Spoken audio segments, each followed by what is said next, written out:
मैं रवि कुमार, स्वागत है आपका रेनेशा आईएएस में। जेपीएससी पेपर 1 और पेपर 2 के कुछ महत्वपूर्ण प्रश्नों की एक श्रृंखला में चला रहा हूं, क्योंकि 19 सितंबर को आपके प्रीलिम्स एग्ज़ाम है। उसी के तहत यह अगला वीडियो है। मुझसे पर्सनल गाइडेंस चाहिए तो आप मुझसे सीधे 9661163344 पर कांटेक्ट करें या व्हाट्सएप पर मैसेज करें। आपको विशेष टेलीग्राम ग्रुप से जोड़ दिया जाएगा ताकि आप अपनी तैयारी को YouTube वीडियो के साथ साथ मेरे पर्सनल सलाह के साथ साथ चला सकें। और जो इंग्लिश मीडियम के अभ्यर्थी हैं वे भी जुड़ सकते हैं अगर वे हिंदी में कंफर्टेबल फील करते हैं। वहाँ जेएसएससी सीजीएल, जेपीएससी प्रीलिम्स और जेपीएससी मेंस से संबंधित गाइडेंस फिलहाल दिए जा रहे हैं। चलिए पहले प्रश्न को हम लोग देखते हैं। झारखंड के खनिज के संदर्भ में निम्न में से क्या गलत है। इस सारे प्रश्न से संबंधित नोट्स कुछ दिनों पहले मैंने आपको प्रदान किया था, उसी का कुछ प्रश्न बना दिया गया है। तो ऑप्शंस को आपको अच्छी तरह से पढ़ना है। तो यहाँ पर देखिए 40% मिलता है, 32% कुल खनिज मूल्य का, ओके, मूल्य का 32% है। तो ये दोनों जो है आपका सही है। तो गलत पूछा है तो उपरोक्त में से कोई गलत नहीं है, आपको डी नंबर उत्तर कर देना है। 2 नंबर प्रश्न पर हम लोग आते हैं। निम्न में से कौन गलत है। 2 नंबर में पूछा गया है गलत कौन सा है, समझ गए ना। कोयला भंडार में प्रथम स्थान है ही, उत्पादन में दूसरा स्थान गलत ये हो गया है ना, तीसरा स्थान है। चकमक पत्थर सिर्फ झारखंड में पाए जाते हैं, एकदम सही है, झारखंड पहले स्थान पर है रॉक फास्फेट में। तो उत्तर जो हो जाएगा बी हो जाएगा। चलिए 3 नंबर, लोहा के उत्पादन के मामले में निम्न में से कौन चौथे स्थान पर है। चौथा स्थान पर लोहा से के उत्पादन के मामले में।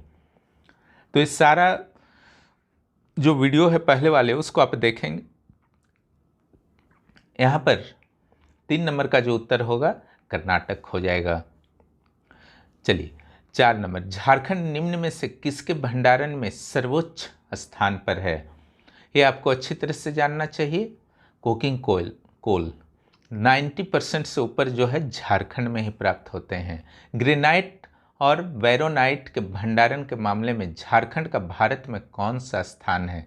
ग्रेनाइट और वैरोनाइट, यहाँ पर ध्यान रखिएगा, पूछा गया है भंडारण तो तीसरा। उस वीडियो को जरूर देखिए, सारा प्रश्न आराम से बन जाएगा। झारखंड में निम्न में से किस खनिज का सर्वाधिक भंडार है। सभी खनिजों में से किस खनिज का सर्वाधिक भंडार है।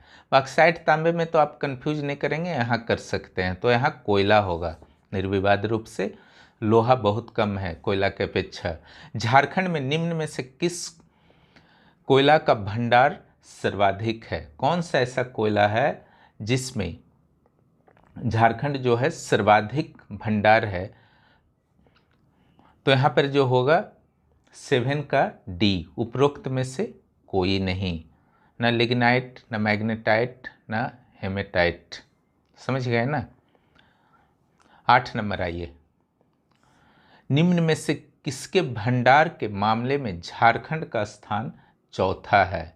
ठीक है, तो फायर क्ले, क्रोमाइट, ग्रेफाइट, तीनों के तीनों मामले में झारखंड का स्थान चौथा है। 9 नंबर आइए, आर्थिक सर्वेक्षण 2019-20 के अनुसार झारखंड के 373 खदानों में सर्वाधिक खदान कहाँ है ना। ये जो सर्वेक्षण आपका आया है 2019-20 में, तो ऐसे भी कोयला का खदान के मामले में झारखंड जो है ना वो फर्स्ट है। तो यहाँ पर आपको अंदाज लगा लेना है कि धनबाद के अलावा कुछ हो ही नहीं सकता है। पश्चिम सिंहभूम के साथ कंफ्यूज कर सकते हैं, लेकिन होगा आपका धनबाद। झारखंड की अर्थव्यवस्था का प्रमुख आधार क्या है, यह भी विवादित प्रश्न बनता है, क्योंकि ए और बी में कंफ्यूज हो सकते हैं। तो कृषि उत्तर मानना है आपको। गिरिडीह के बरगड़ा क्षेत्र में किस अयस्क के संभावित भंडार हैं, है ना। तो ये तांबा के संभावित भंडार हैं और बहुत बड़ा भंडार है। झारखंड में बॉक्साइट के लिए कौन सा खान सबसे प्रसिद्ध है। तो ये जो है बगरू पहाड़ है निर्विवाद रूप से। सर्वोच्च उत्पादक जिलों में निम्न में से कौन गलत है ना। सर्वोच्च उत्पादक जिलों में निम्न में से कौन गलत है? 13 का देखिए, तो ये सी होगा, ज्वार, बाजरा, कोडरमा।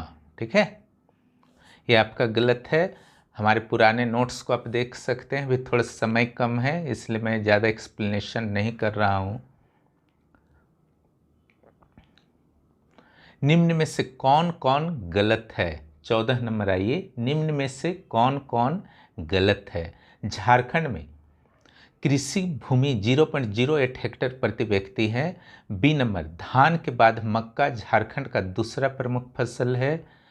सी नंबर, उपरोक्त में से दोनों। डी नंबर, उपरोक्त में से कोई नहीं।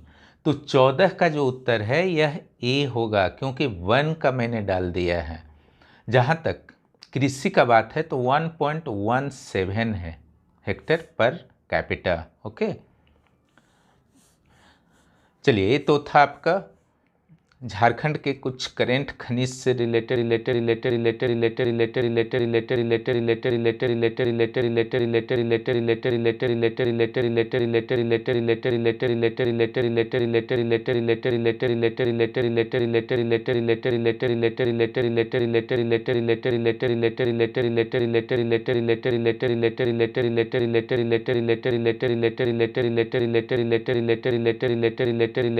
निम्न में से कौन सा कथन झारखंड के संदर्भ में गलत है? देखिए, जब लंबे लंबे ऑप्शंस आते हैं तो आपको ध्यानपूर्वक पढ़ने की जरूरत होती है। झारखंड में दूध की आवश्यकता 23 लाख टन है, जबकि उत्पादन 9 लाख टन है। जबकि ये जो है गलत आंकड़ा है, क्योंकि झारखंड में दूध की आवश्यकता जो है 21 लाख टन है और उत्पादन जो है 10 लाख टन है। ये 2001 का आंकड़ा है, तो अभी कुछ वृद्धि हो गई होगी, कुछ ऑथेंटिक मिलेगा तो उस पर आप विश्वास करते हैं, लेकिन यह 2001 के संदर्भ में पूरी तरह से ऑथेंटिक है। झारखंड के कृषि व्यवस्था को किस श्रेणी में रखा जाएगा? सघन निर्वाहक कृषि, मिश्रित कृषि व्यवस्था, कृषि प्रधान अर्थव्यवस्था, उपरोक्त में से कोई नहीं। तो यहाँ पर सिंपल सा है, सघन जीवन निर्वाहक कृषि में ही न रखेंगे आप, दूसरा में तो आप रख नहीं सकते हैं, क्योंकि यहाँ पर उपजाते हैं और लोग खाते हैं, एक्स्ट्रा बच नहीं पाता है। तब जीवन निर्वाहक कृषि, मिश्रित कृषि, आप बोल सकते हैं कि पशुपालन होता है तो मिश्रित होगा, लेकिन ऐसा नहीं है, बहुत कम यहाँ पर पशुपालन होता है। चलिए आगे आते हैं। झारखंड के कृषि क्षेत्र को निम्न में से कितने प्रदेशों में आप बांट सकते हैं? तो इसका जो सही उत्तर होगा वह होगा 8 प्रदेश। समझ गए? चलिए, उत्तर कोयल घाटी के कृषि प्रदेश में किस फसल की प्रमुखता नहीं है? नहीं है, नहीं वाले पर आपको विशेष ध्यान देना है। समझ गए ना? तो इसका जो आपका उत्तर हो जाएगा गेहूं, उत्तर कोयल घाटी में। चलिए, गढ़वा, पलामू, लातेहार जिला किस कृषि प्रदेश में शामिल आप करेंगे? तो इसका जो उत्तर हो जाएगा हजारीबाग, पठार का कृषि प्रदेश, गढ़वा, पलामू, लातेहार। चलिए अगले प्रश्न पर आते हैं। निम्न छायांकित भाग किस कृषि प्रदेश को सूचित करता है? छायांकित भाग को ध्यान से देखिए, और यह जो प्रस्तुत करता है निचली स्वर्ण रेखा घाटी कृषि प्रदेश को। कृषि प्रदेश को मैंने बहुत अच्छी तरह से पढ़ाया है, ध्यान से आप उस वीडियो को देखेंगे, कोई समस्या फिर नहीं रह जाएगी। मृदा अपर्दन, सूखा, मानसून पर निर्भरता, सिंचाई का अभाव जैसी समस्या से ग्रस्त झारखंड का कौन सा कृषि प्रदेश है ना? तो यह जो होगा आपका सही उत्तर इसका हजारीबाग कृषि प्रदेश।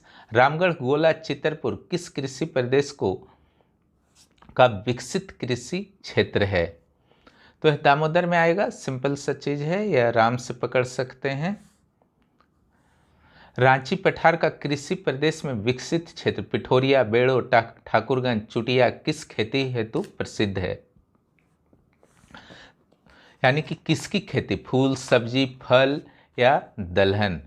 तो यह जो आपका होगा सब्जी की खेती के लिए प्रसिद्ध है, क्योंकि रांची शहर के आसपास है, अब बड़े शहर के आसपास में सब्जी होते ही हैं।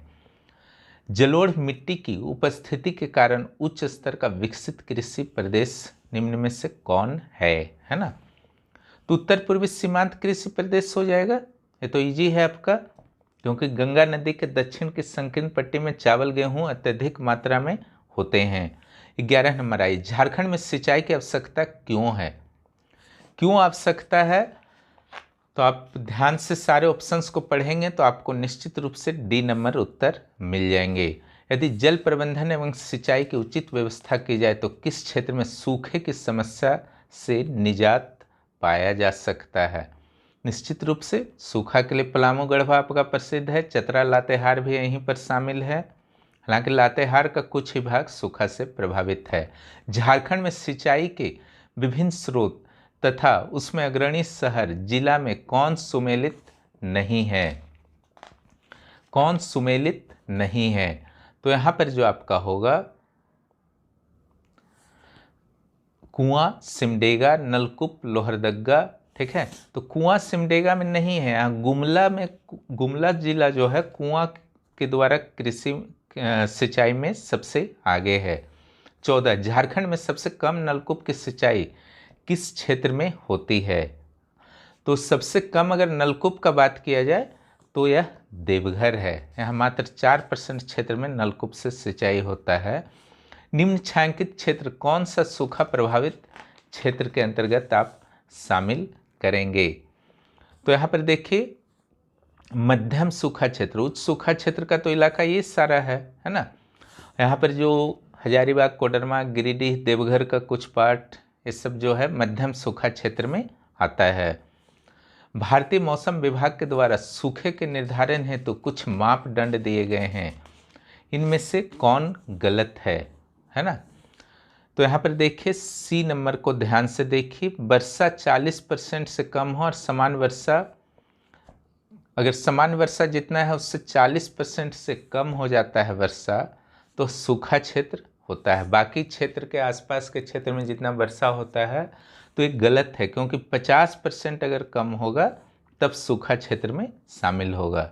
17, कृषि वैज्ञानिकों द्वारा सूखा प्रतिरोधकता क्षमता से युक्त विभिन्न बीजों को तैयार किया गया है, निम्न में से कौन सही सुमेलित है ना? सही सुमेलन तो ये पूसा वैशाली जो है चना है, थोड़ा सा टफ पड़ेगा ये प्रश्न।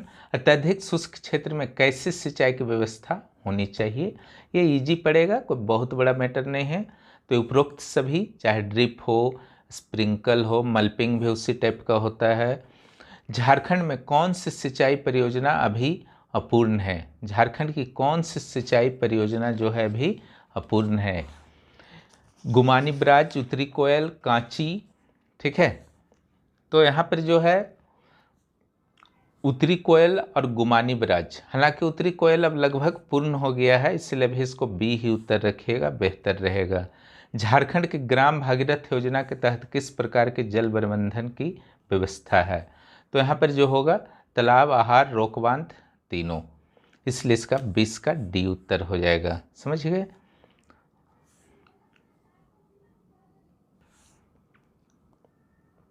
चलिए झारखंड के खनिज से कुछ प्रश्नों को देखते हैं। झारखंड में प्राप्त खनिज और उसके प्राप्ति स्थल में कौन सुमेलित नहीं है?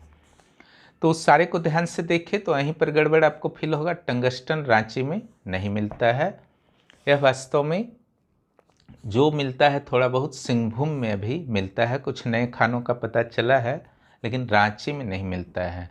झारखंड में सीसा कहाँ से प्राप्त होता है ना? तो सीसा के लिए जो है आपका कहाँ से प्राप्त होता है?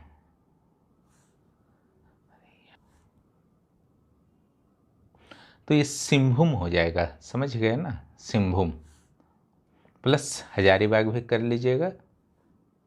झारखंड के सरायकेला से खरसवां तक 128 किलोमीटर लंबी पट्टी में कौन सा खनिज पाया जाता है? कहाँ से कहाँ तक? सरायकेला से खरसावां तक। ये बहुत इंपॉर्टेंट है, क्योंकि ये एरिया जो है काइनाइट के लिए न सिर्फ झारखंड में बल्कि पूरे भारत में प्रसिद्ध है। झारखंड में यूरेनियम किस क्षेत्र से प्राप्त होते हैं? ठीक है, तो यहाँ पर जो होगा जादूगोड़ा, तो इसको जुरामडीह को तुरामडीह पढ़िएगा, डुमरी। तो ये उपरोक्त में से सभी इसका उत्तर हो जाएगा। झारखंड में एपेटाइट कहाँ से प्राप्त होता है? एपेटाइट, ध्यान से देखिए, एपेटाइट तो ये जो है किताबुरु नामक खान से प्राप्त होता है। झारखंड में निम्न खनिज किस क्षेत्र से प्राप्त होंगे? है ना, क्रोमाइट, रोरोबुरु, किसीबुरु, फायर क्ले दामोदर घाटी, मैग्नीज सिंहभूम, डी उपरोक्त में से सभी। है ना, अगर तीनों सही आपको लग रहा तो उपरोक्त में से सभी करेंगे आप, तो निश्चित रूप से तीनों सही है, इसलिए उत्तर जो होगा डी होगा। निम्न में से कौन सा उद्योग कच्चा माल नियंत्रित उद्योग की श्रेणी में आएगा? तो यहाँ पर आप देख रहे हैं एल्युमिनियम उद्योग और लोहा उद्योग। कच्चा माल नियंत्रित, ज़्यादा नियंत्रित जो है एल्युमिनियम और लोहा है ना। चलिए 8 आते हैं। झारखंड में टिस्को की स्थापना 1907 ईस्वी में किस नदी के किनारे की गई थी? टिस्को की स्थापना, ये तो इजी प्रश्न है, स्वर्णरेखा और खरकई।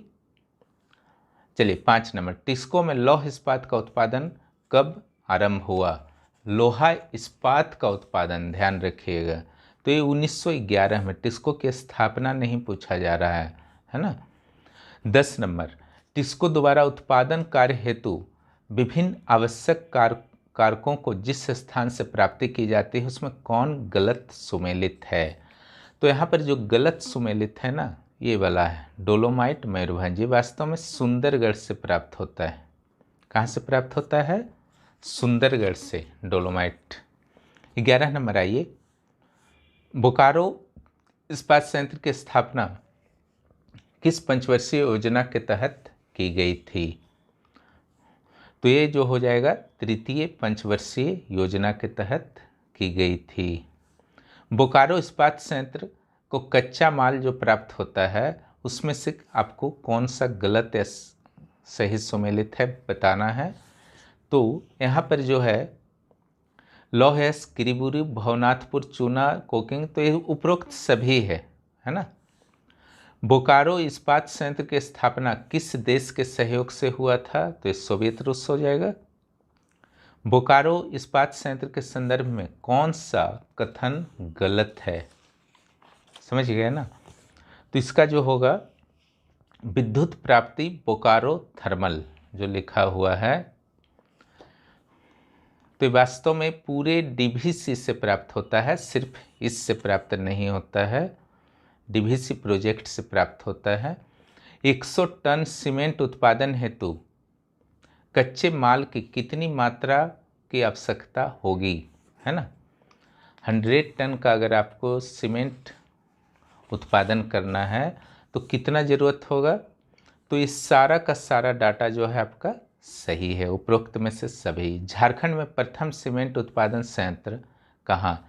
देखिए यहाँ पर थोड़ा सा डाउट हो सकता है, लेकिन ऑप्शन के अनुसार जो है झिंकपानी ही होगा, ऐसे जपला होगा।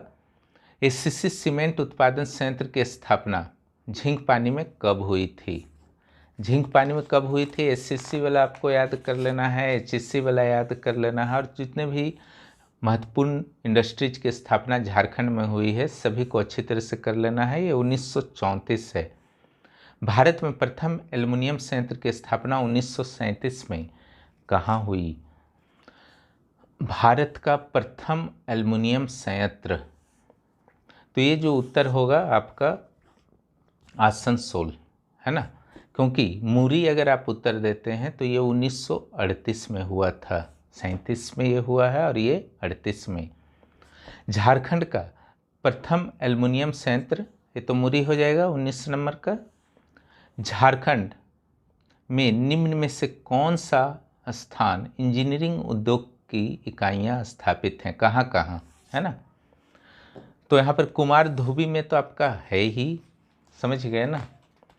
और उसके अलावा जो 2 ऑप्शंस हैं, धनबाद और झरिया, झरिया में तो संभावना आपका है नहीं, तो निश्चित रूप से यह धनबाद और कुमारडुबी दोनों हो जाएगा BC। और अगर आदित्यपुर भी रहता तो वो भी होता।